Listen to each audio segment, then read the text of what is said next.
बच्चों, आप सबको स्वागत है।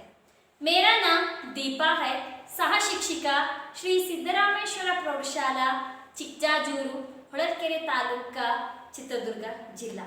मैं आज 8वीं कक्षा के बच्चों के लिए कविता को करने जा रही हूँ। कविता करने से पहले हम कुछ गीत गाएंगे, उसे आप बताना है। वो यहाँ पर देखिए, गणेश जी आ गए। गणेश जी को देखकर तो हम ऐसे कैसे रह सकते हैं, तो एक गाना गाते हैं। आप लोग एक कौन सा गाना है ऐसे बताना है। अब शुरू करेंगे। पहले गणेश को नमस्कार करेंगे। जय गणेश जय गणेश जय गणेश देवा, माता जाकी पार्वती पिता महादेवा। जय गणेश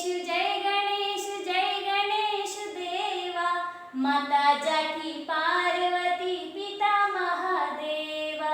एक दंत दयावंत चार भुजाधारी, एक दंत दयावंत चार भुजाधारी, माथे पर तिलक सोहे मूस की सवारी, माथे पर तिलक सोहे मूस की सवारी। पान चढ़े फूल चढ़े और चढ़े मेवा, लडवल का भोग लगे संत करे सेवा। पान चढ़े फूल चढ़े और चढ़े मेवा, लडवन का भोग लगे संत करे सेवा। जय गणेश देवा, माता जाकी पार्वती पिता महादेवा, पिता महादेवा, पिता महादेवा। अच्छा, अब मैं कौन सा गाना गाई? भक्ति गीत, जनपद गीत या देशभक्ति गीत? कौन सा गाना गाई? भक्ति गीत। अच्छा ठीक है। अगर हमारे स्कूल में अगर कार्यक्रम कर रहे हैं, अभी कार्यक्रम शुरू हुआ है, तो पहले कहाँ से शुरू करते हैं? स्वागत से या वंदनार्पण से? कहाँ से शुरू करते हैं बोलिए? कहाँ से? प्रार्थना से शुरू करते हैं। सही बोला आपने। अब हम 8वीं कक्षा के बच्चों के लिए पाठ 1 कविता प्रार्थना पद्य को करने जा रहे हैं। तो प्रार्थना, तो इसका लेखक कोई नहीं है, इसे संकलित है। अब हम पद्य का आशय को देखेंगे। ये पद्य क्यों दिए गए हैं आप लोगों के लिए? तो पद्य मनुष्य जीवन में सद्भाव का प्रधान स्थान है। छोटे बड़े का भेदभाव न रखते हुए सबके साथ मिलजुल कर रहना चाहिए। किसी का अपमान नहीं करना चाहिए और अपने देश के प्रति अभिमान रखना चाहिए। तो इसका अर्थ है, मैं थोड़ा कन्नड़ में ही ज़्यादा बोल देती हूँ, क्योंकि हमारे बच्चे हैं ना, ज़्यादा गांव में रहते हैं, उनको हिंदी टू हिंदी समझ में नहीं आता, हिंदी टू कन्नड़ ही बोलना चाहिए। तो अच्छा ठीक है, देख लीजिए। मनुष्य जीवन में सद्भाव का प्रधान स्थान है। ಅಂದ್ರೆ ಮನುಷ್ಯನ ಜೀವನದಲ್ಲಿ ಸದ್ಭಾವ ಅಂತಂದ್ರೆ ಒಳ್ಳೆಯ ಭಾವನೆಗೆ ಪ್ರಧಾನವಾದ ಸ್ಥಾನವಿದೆ। छोटे बड़े का भेदभाव न रखते हुए सबके साथ मिलजुल कर रहना चाहिए। ಚಿಕ್ಕವರು ದೊಡ್ಡವರು ಅಂತ ಭೇದ ಭಾವ ಮಾಡದೆ, ಅಂದ್ರೆ ಬಡವರು ಶ್ರೀಮಂತರು ಅಂತ ಭೇದ ಭಾವ ಮಾಡೋದಿದೆ। ಸೊ मिलजुल कर रहना चाहिए। ನಾವು ಎಲ್ಲರೂ ಕೂಡ ಒಗ್ಗಟ್ಟಾಗಿ ಇರಬೇಕು। किसी का अपमान नहीं करना चाहिए। ಯಾವುದೇ ಕಾರಣಕ್ಕೆ ನಾವು ಇನ್ನೊಬ್ಬರಿಗೆ ನಾವು ಒಳ್ಳೆಯದು ಮಾಡ್ತೀವೋ ಬಿಡ್ತೀವೋ, ಆದರೆ ನಾವು ಯಾರಿಗೂ ಕೂಡ ಅವಮಾನ ಮಾತ್ರ ಮಾಡಬಾರದು। और अपने देश के प्रति अभिमान रखना चाहिए। ಮತ್ತೆ ನಾವು ನಮ್ಮ ದೇಶದ ಮೇಲೆ ಅಭಿಮಾನ ಅಂದ್ರೆ ಗೌರವನ್ನ ಇಟ್ಕೋಬೇಕು, रखना चाहिए। तो पाठ का आशय समझ लिया आप लोग? सही ढंग से ये पद्य क्यों दिया गया है? देश को हम सद्भाव से देखेंगे और देश को अभिमान रखना चाहिए। अब हम पद्य को धीमी गति से वाचन करेंगे। सभी लोग अपना पुस्तक निकालिए और पहला पद्य को निकालिए। तो अब हम वाचन करेंगे धीमी गति से। सच बोले, सच बात विचारे, भले काम पर जीवन वारे, मिलकर रहे, नियम अपनाए, बीती बातों को बिसराए, छोटे बड़े सभी मिल जाए, गिरे हुए को तुरंत उठाए, करे किसी का न अपमान। थोड़ा ध्यान से देख लीजिए, व्याकरण में अशुद्ध नहीं होना है। ऐसी ही मति दो भगवान, एक रहे सद्भाव रखे हम, देश देश में मान रखे हम, हट छोड़े संयम अपनाए, मातृभूमि पर बलि बलि जाए। तो अब हम धीमी स्वर से वाचन किया। अब हम पहले कविता का सारांश के पहले अब हम पहले शब्दार्थ को देख लेंगे। तो देख लीजिए शब्दार्थ। ವಾರ್ನ ನ್ಯೋಚವಾಕರ್ನ ಸಮರ್ಪಿತ ಕರ್ನ ಅಂದ್ರೆ ಸಮರ್ಪಣೆ ಮಾಡುವುದು. ಮತಿ ಬುದ್ಧಿ ಬುದ್ಧಿ, ಬಿಸ್ರಾನ ಬುಲಾದೇನ ಮರೆತು ಹೋಗುವುದು, ತುರತ್ ತುರಂತ್ ಜಲ್ದಿ ಬೇಗ, ಮಾನ್ ಮರ್ಯಾದಾ ಗೌರವ, ಶೋಕ್ ದುಃಖ ದುಃಖ, ಅಪಮಾನ್ ತಿರಸ್ಕಾರ ಅನಾದರ್. ಸೊ ಏನಂದ್ರೆ ತಿರಸ್ಕಾರ ಅವಮಾನ ಅಂತ. ನಿಜ ಭಾಷಾ ಅಪ್ನಿ ಭಾಷಾ ನಿಜವಾದ ಭಾಷೆ ಅಂತ ಹೇಳ್ಬಿಟ್ಟು. ಈಗ शब्दार्थ अर्थ नोड़े, आप सबने शब्दार्थ को जान लिया। अब हम कविता का सारांश को बता देंगे। ठीक प्रकार से ध्यान से देखिए। सच बोले सच बात विचारे, ಏನಂದ್ರೆ ಇದರ ಅರ್ಥ ಸತ್ಯವನ್ನ ಹೇಳಬೇಕು, ಸತ್ಯದ ಮಾತುಗಳನ್ನ ವಿಚಾರ ಮಾಡಬೇಕು. ನಾವು ಯಾವುದೇ ಕಾರಣಕ್ಕೆ ಸುಳ್ಳನ್ನ ಹೇಳಬಾರದು. ಸೊ ನಾವು ಎಲ್ಲರೂ ಕೂತ್ಕೊಂಡು ಮಾತಾಡಬೇಕಾದ್ರೆ ಸುಳ್ಳಿನ ವಿಚಾರಗಳನ್ನ ಮಾಡಬಾರ್ದು ಮಕ್ಕಳ. ಸೊ ನಾವು ಯಾವಾಗಲೂ ಕೂಡ ಸತ್ಯದ ದಾರಿಯಲ್ಲೇ ಹೋಗಬೇಕು. ಬಲೆ ಕಾಮ ಪರ್ ಜೀವನವಾರೆ, ಬಲೆ ಅಂದ್ರೆ ಒಳ್ಳೆಯ ಕೆಲಸ, ಒಳ್ಳೆ ಕೆಲಸದ ಮೇಲೆ ಜೀವನವಾರೆ. ಸೊ ದೇವರೇ ನಾವು ಯಾವಾಗಲೂ ಕೂಡ ಒಳ್ಳೆ ಕೆಲಸವನ್ನ ಮಾಡಬೇಕು ಅಂತ ಹೇಳ್ಬಿಟ್ಟು ಜೀವನವಾರೆ. ಸೊ ಜೀವನವನ್ನ ಸಮರ್ಪಣೆಯನ್ನ ಮಾಡಬೇಕು, ಇಡೀ ಜೀವನವನ್ನ ಒಳ್ಳೆ ಕೆಲಸಕ್ಕೋಸ್ಕರ ಸಮರ್ಪಣೆಯನ್ನ ಮಾಡಬೇಕು. ಮುಂದಿನ ಸಾಲು ನೋಡೋಣ. ಮಿಲ್ಕರ್ ರಹೆ ನಿಯಮ ಅಪನಾಯ್, ನಾವೆಲ್ಲರೂ ಕೂಡ ಒಟ್ಟಾಗಿ ಇದ್ಬಿಟ್ಟು ಸೊ ನಿಯಮವನ್ನ ಪಾಲನೆಯನ್ನ ಮಾಡೋಣ. ಬೀತಿ ಬಾತೋ ಕೋ ಬಿಸರಾಯ್, ಈಗ ಕಳೆದು ಹೋಗಿರುವಂತಹ ಮಾತುಗಳನ್ನ ಮರೆತು ಹೋಗೋಣ. ಬಿಸರಾಯ್ ಮರೆತು ಹೋಗೋಣ. ಕೆಟ್ಟದಿರಲಿ ಒಳ್ಳೆಯದಿರಲಿ ಅದನ್ನೇ ಯೋಚನೆ ಮಾಡಿ ಕೂತ್ಕೊಂಡ್ರೆ ಅದು ಆಗೋದಿಲ್ಲ. ಆದ್ರಿಂದ ಮುಂದಿನ ಆಗುವ ಕೆಲಸ ಬಹಳ ತಡವಾಗಿ ಆಗತ್ತೆ. ಆದ್ರಿಂದ ಬೀತಿ ಬಾತು ಕೋ ಬಿಸರಾಯ್, ಸೊ ಕಳೆದು ಹೋಗಿರೋ ಮಾತನ್ನ ಮರ್ತು ಹೋಗ್ಬಿಡೋಣ. ಚೋಟೆ ಬಡೆ ಸಬ್ ಮಿಲ್ ಜಾಯ್, ಚಿಕ್ಕವರು ಮತ್ತೆ ದೊಡ್ಡವರು. ಸೊ ನಾನು ಆವಾಗಲೇ ಹೇಳಿದ್ದೆ ಬಡವರು ಮತ್ತೆ ಶ್ರೀಮಂತರು. ಸೊ ಎಲ್ಲರೂ ಕೂಡ ಒಗ್ಗಟ್ಟಾಗಿರೋಣ. ಗಿರೆ ಹುವೇಕೋ ತುರಂತ್ ಉಠಾಯೆ. ಸೊ ಇಲ್ಲಿ ಏನರ್ಥ ಅಂದ್ರೆ ಗಿರೆ ಹುವೇಕೋ ಕೆಳಗಡೆ ಬಿದ್ದಿರೋರನ್ನ ತಕ್ಷಣ ಎಬ್ಬಿಸ್ಬೇಕು. ಅಂದ್ರೆ ಇಲ್ಲಿ ವಯಸ್ಸಾಗಿರುವಂತ ಮುದುಕನ್ನಾಗೆ ಸಹಾಯ ಮಾಡ್ತಾ ಇದ್ದಾಳೆ ಹುಡುಗಿ. ಹಂಗಂತ ಹೇಳ್ಬಿಟ್ಟು ಸೊ ಯಾರು ಜಾತಾ ಇರ್ತಾರೆ ಹಿಂಗೆ, ಸೊ ಅವ್ರನ್ನ ಎಬ್ಬಿಸ್ಬಿಟ್ಟು ಓ ಮಿಸ್ ನಾವು ಎಲ್ಲ ಒಳ್ಳೆ ಕೆಲಸ ಮಾಡಿದ್ವಿ, ಜಾರಿ ಬಿದ್ದವ್ರನ್ನ ಎದ್ದು ನಿಂತ್ವಿ ಅಂತಲ್ಲ. ಯಾರು ಜೀವನದಲ್ಲಿ ದುಃಖವನ್ನು ಅನುಭವಿಸ್ತಾ ಇರ್ತಾರಲ್ಲ ಅವರಿಗೆ ಪ್ರೋತ್ಸಾಹವನ್ನು ಕೊಟ್ಬಿಟ್ಟು ಅವರು ಮುಂದೆ ಬರೋ ಥರ ಮಾಡೋದು ಇದರ ಅರ್ಥ. तो आगे देखेंगे. करे किसी का ना अपमान, ನಾವು ಯಾರಿಗೂ ಕೂಡ ಅವಮಾನವನ್ನ ಮಾಡಬಾರ್ದು. ಒಳ್ಳೆಯದು ಮಾಡ್ತೀವೋ ಕೆಟ್ಟದ್ದು ಮಾಡ್ತೀವೋ ಅದು ಬಿಟ್ಬಿಡಿ, ಬಟ್ ಆದ್ರೂ ಯಾರಿಗೂ ಕೂಡ ಅವಮಾನವನ್ನ ಮಾಡಕ್ಕೆ ಹೋಗಬಾರ್ದು.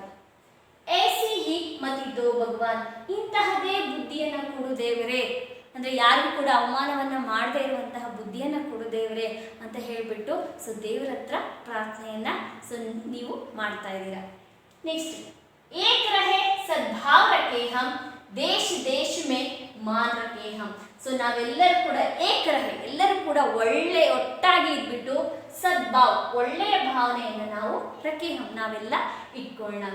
ದೇಶ ದೇಶ ಮೇ ಮಾನ್ ರಖೆ ಹಮ್, ದೇಶ ದೇಶದಲ್ಲಿ ನಾವು ಗೌರವನ್ನ ಇಡೋಣ. ಅಂದ್ರೆ ಯಾರು ಕೇಳಿದ್ರೆ ನಿಮ್ಮ ದೇಶ ಯಾವುದು, ಭಾರತ ಅಂತ ಬಹಳ ಹೆಮ್ಮೆಯಿಂದ ಬಹಳ ಗೌರವದಿಂದ ಹೇಳ್ಕೊಳ್ಳೋಣ, ಯಾವುದೇ ಕಾರಣಕ್ಕೆ ಹಿಂದೇಟು ಹಾಕೋದು ಬೇಡ ಅಂತ ಹೇಳ್ಬಿಟ್ಟು. ಹಠ ಚೋಡೆ ಸಂಯಮ್ ಅಪನಾಯೆ ಮಾತೃಭೂಮಿ ಪರ್ ಬಲಿ ಬಲಿ ಜಾಯೆ. ಸೊ ಹಠವನ್ನ ಬಿಟ್ಬಿಡೋಣ, ಅಂದ್ರೆ ಅದೇ ಬೇಕು ಇದೇ ಬೇಕು ಅಂತ ಹೇಳ್ಬಿಟ್ಟು ಹಠವನ್ನ ಬಿಡೋಣ. ಸಂಯಮ್, ಸಂಯಮ್ ಅಂತಂದ್ರೆ ತಾಳ್ಮೆ, ತಾಳ್ಮೆಯಿಂದ ಇರೋಣ. ನಿಮಗೆ ಗೊತ್ತಿರಬೇಕು, ತಾಳಿದವನೇ ಬಾಳಿಯಾನು ಅಂತ ಹೇಳ್ಬಿಟ್ಟು. ಅದೇ ತರ ಸಂಯಮ್ ಅಪ್ನಾಯಿ, ನಾವು ತಾಳ್ಮೆಯನ್ನ ಸ್ವೀಕರಿಸೋಣ. ಮಾತೃಭೂಮಿ ಪರ್ ಬಲಿ ಬಲಿ ಜಾಯೆ. ಸೊ ಮಾತೃಭೂಮಿಯ ಮೇಲೆ ಸೊ ನಾವು ಎಲ್ಲವನ್ನ ಕೂಡ ಸಮರ್ಪಣೆ ಮಾಡೋಣ, ಭೂಮಿ ತಾಯಿಗೋಸ್ಕರ ಎಲ್ಲವನ್ನ ಸಮರ್ಪಣೆ ಮಾಡೋಣ ಅಂತ ಹೇಳ್ಬಿಟ್ಟು ಈ ಪದ್ಯದಲ್ಲಿ ಸೊ ಹೇಳಿದ್ದಾರೆ. ಸೊ ಪ್ರಾರ್ಥನಾ पद्य का इस कविता का उद्देश्य और इसका अर्थ यह है. तो उसके पहले मैं इस पद्य का सस्वर वाचन करती हूँ. आप भी घर में सस्वर वाचन कीजिए. सो धीमी गति से राग से बताना है. शुरू करेंगे पद्य को राग से. सच बोले सच बात विचारे, पले काम पर जीवन वारे. सच बोले सच बात विचारे, भले काम पर जीवन वारे. मिलकर रहे नियम अपनाए, बीती बातों को बिसराए. मिलकर रहे नियम अपनाए, बीती बातों को बिसराए. छोटे बड़े सभी मिल जाए, गिरे हुए को तुरंत उठाए. छोटे बड़े सभी मिल जाए, गिरे हुए को तुरंत उठाए. करे किसी का ना अपमान, ऐसी ही मति दो भगवान. एक रहे सद्भाव रखे हम, देश देश में मान रखे हम. हट छोड़े संयम अपनाए, मातृभूमि पर बलि बलि जाए. मातृभूमि पर बलि बलि जाए. मातृभूमि पर बलि बलि जाए. ये मेरा राग था. आप घर में आपके से ही कौन सी राग डालकर ये पद्य कंठस्थ के लिए है, ಅಂದ್ರೆ ಈ ಪದ್ಯ ಕಂಠಪಾಠಕ್ಕೆ ಇದೆ, ನೀವು ಮನೆಯಲ್ಲಿ ರಾಗವಾಗಿ ಇದನ್ನ ಕಲಿಯಿರಿ, ಆಯ್ತಾ?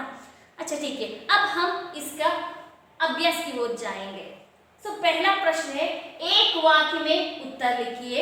तो प्रश्न 1 अंक के लिए दिया जाएगा. बीती बातों, इसका मतलब क्या है? सो ಕಳೆದು ಹೋಗಿರುವ ಇದರ ಅರ್ಥ ಏನು? ಗುಜರಿ ಹುಯಿ बीती बात को भुला जाना, ಕಳೆದು ಹೋಗಿರುವಂತ ಮಾತುಗಳನ್ನ ಮರೆತು ಹೋಗುವುದು. आप इसे आपके नोटबुक में लिख लेना है, ये अभ्यास है. तो बाद में हमें कैसे रहना चाहिए, ನಾವೆಲ್ಲರೂ ಹೇಗಿರಬೇಕು? हमें सबके साथ मिलजुल कर रहना चाहिए, ನಾವೆಲ್ಲರೂ ಕೂಡ ಎಲ್ಲರ ಜೊತೆ ಒಗ್ಗಟ್ಟಾಗಿ ಇರಬೇಕು. तीसरा प्रश्न, हट छोड़कर हमें किसे अपनाना चाहिए? ಹಠವನ್ನ ಬಿಟ್ಬಿಟ್ಟು ನಾವು ಏನನ್ನ ಸ್ವೀಕರಿಸಬೇಕು ಅಂತ ಹೇಳ್ಬಿಟ್ಟು.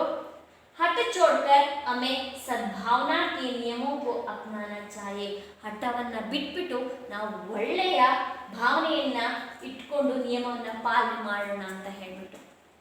तो आगे देखिए चौथा प्रश्न, छोटे बड़ों को मिलकर क्या करना चाहिए? छोटे बड़ों को मिलकर गिरे हुए को तुरंत उठाना चाहिए.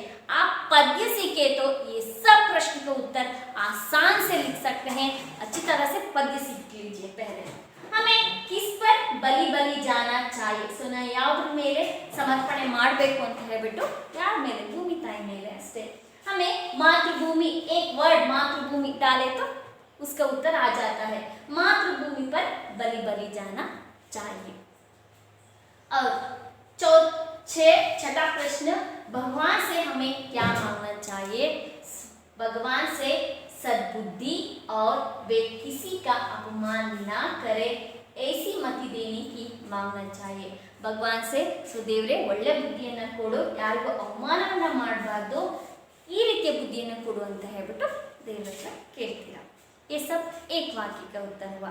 अभी देख लीजिए 2-3 का वाक्य भी आ गया। आपको आसान होना है ना, इसलिए मैं बोल देती हूँ, आप लिख लीजिए। एक रहे सद्भाव रखे हम, इस पर आप क्या सोचते हैं? आप क्या सोचते हैं?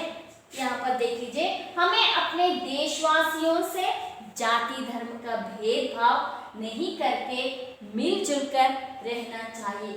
इतना ही नहीं, दूसरे देश के लोगों के साथ भी प्रेम के साथ व्यवहार करना चाहिए। आगे, गिरे हुए को तुरंत उठाए। गिरे हुए का क्या अर्थ है, उसे कैसे उठाना चाहिए? सो ಕೆಳಗಡೆ ಬಿದ್ದಿರೋ ಬಗ್ಗೆ सो ಏನು ಮಾಡಬೇಕು ಅಂತ। गिरे हुए का अर्थ है समाज में आर्थिक रूप से आदर सम्मान की दृष्टि से बिछड़े हुए लोग शिक्षा, नौकर, इज्जत देने से हम उनकी हालत सुधार सकते हैं। ये सब आप लिख लीजिए। तो आगे, हट छोड़े संयम अपनाए, इस वाक्य से क्या अर्थ प्रकट होता है?